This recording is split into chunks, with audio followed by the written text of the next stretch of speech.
Hi, I'm Summer Cox. I'm the Director of Archaeological Conservation here at the St. Augustine Lighthouse Maritime Museum. And this is? My name is Andrew Thompson. I'm the Assistant Archaeological Conservator here at the St. Augustine Lighthouse Maritime Museum. So, most of what we find underwater are concretions. This happens to be a beach find and not actually from our shipwreck. But you can see you have no idea what it is. It's totally corroded, kind of looks like a weird shaped rock, and everything we pull up looks like that. And then from that point, we have to start the conservation process with, keeping it in water, getting x-rays, finding out what's inside, and that makes a roadmap for how we continue. A brass tap that would have been used on a keg, so a barrel, and it would have been how you got the liquid out of the barrel. Could have been used for water, could have been used for rum, hard to know, but it is in the open position, and that's a little more intensive to clean, and has different conservation steps than, say, the glass. And then we've also got a pewter charger, which has a whole nother set of rules that you have to go through. So nothing in this case would have been treated exactly the same. Specifically, if you look at metals and organics, like wood, something that's good for wood is bad for metal, and something that's good for the metal is bad for wood. So often you have to separate things, but pretty much every material type has different conservation strategies, and often multiple conservation strategies.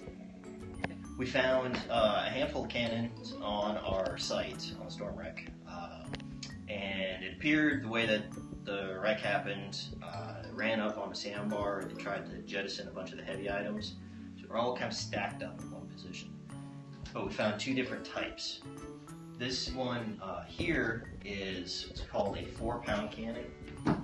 It's because it shot a 4-pound ball.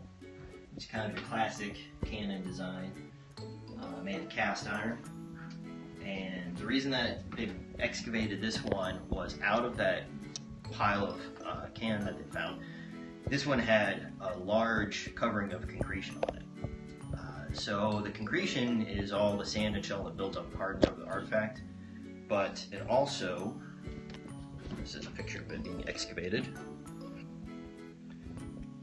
but also in that mixture of sediment and corrosion product, a lot of times there's other smaller artifacts. So they chose this one to bring up because they thought there was probably going to be a few other things here and there. There wasn't a lot of artifacts that were stuck to it. So in the conservation process, they started removing all the concretion early on, and then we put it through electrolysis to get the salt out of the metal. When that was done, then we rinsed it in hot water for a long period of time, and then coated it. So that way it'll be stable and we can all enjoy it. There's a lot of activity, a lot of work to do at the beginning, removing concretion. So you're removing all the stuff off of it and making sure that you're not damaging the artifact, and you're learning a lot about what it is and if there's any markings on it, anything else that might have some good information. Then when you put it into electrolysis, it's a lot of hurry up and wait. So you let it sit and the electricity does the work. The set it and forget it method of conservation. Then you keep testing to make sure all the salts are out. And when that's done, then there's a lot of activity again to rinse it and clean it and seal it and coat it. That process took a long time. So something this big will take a lot longer. And since it's cast iron traps a lot of salt in it. It's very porous metal. So grand total, this took about 4.5 years. We had several cauldrons come up from the site. This one is in the most complete shape, so it's the reason why we chose it for display. In general, it was totally concreted, like the picture of the cannon.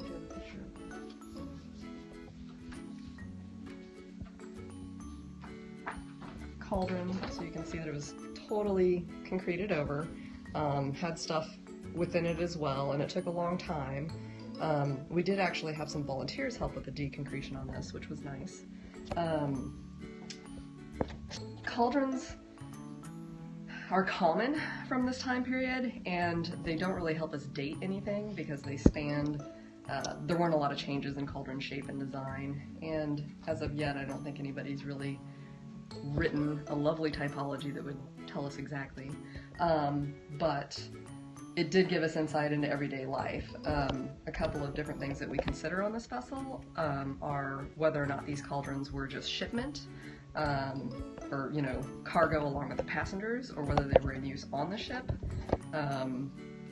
And this one I'm not sure about, but we definitely found one that had a P inside it. So was it this one?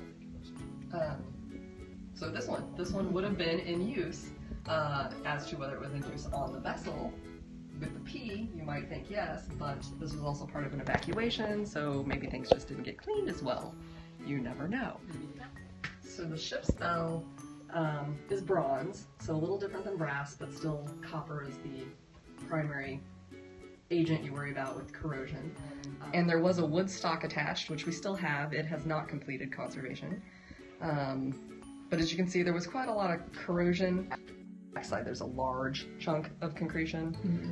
From that large chunk of concretion, we got one of our first clues that this was a British loyalist vessel, and the fact that a button came off that said RP for Royal Provincials. Conserve separately, separate topic.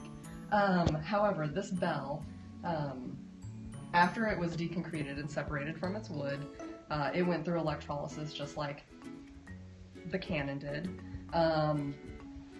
It takes a little bit less time because it's copper-based items just don't take as long to conserve as iron-based items. We did get a little lucky though. Like I mentioned, the can that we brought up had all the concretion on it. One of the other artifacts that we found that was stuck to it was the clapper that goes to the bell part that actually rings it. So now we have a complete ship's bell. Unfortunately, we didn't get anything inscribed on it, but we do have all the pieces. Yes, which is rare. I like doing the first aspect of the conservation, so once we x-ray it and figure out what's in there, actually call it air scribing, using a little handheld pneumatic chisel to remove the concretion and get down to the surface of the artifact. The reason I like that is you get to be the first person to see the artifact, hold it, figure out what's going on since it went down in 1782. So that's always, I think, the most exciting part. The rest of it's all pretty, but I like that aspect. I think the aspect of discovery is also the most exciting part. For instance, that glass stopper, I really like that glass stopper. We got to work on it. However, when it first came up, we had several lead weights that were obvious lead weights, like for a balance scale. And it looked like one because you could only see the bottom of it sticking out, and it looked like a really small lead weight. And as I was cleaning it up and figuring it out, we realized it was glass, and it was green, and it was beautiful. It was unexpected. Awesome. So where can people come and see all these artifacts in the new exhibit? You can come to the new exhibit, Wrecked, here at the St. Augustine Lighthouse and Maritime Museum.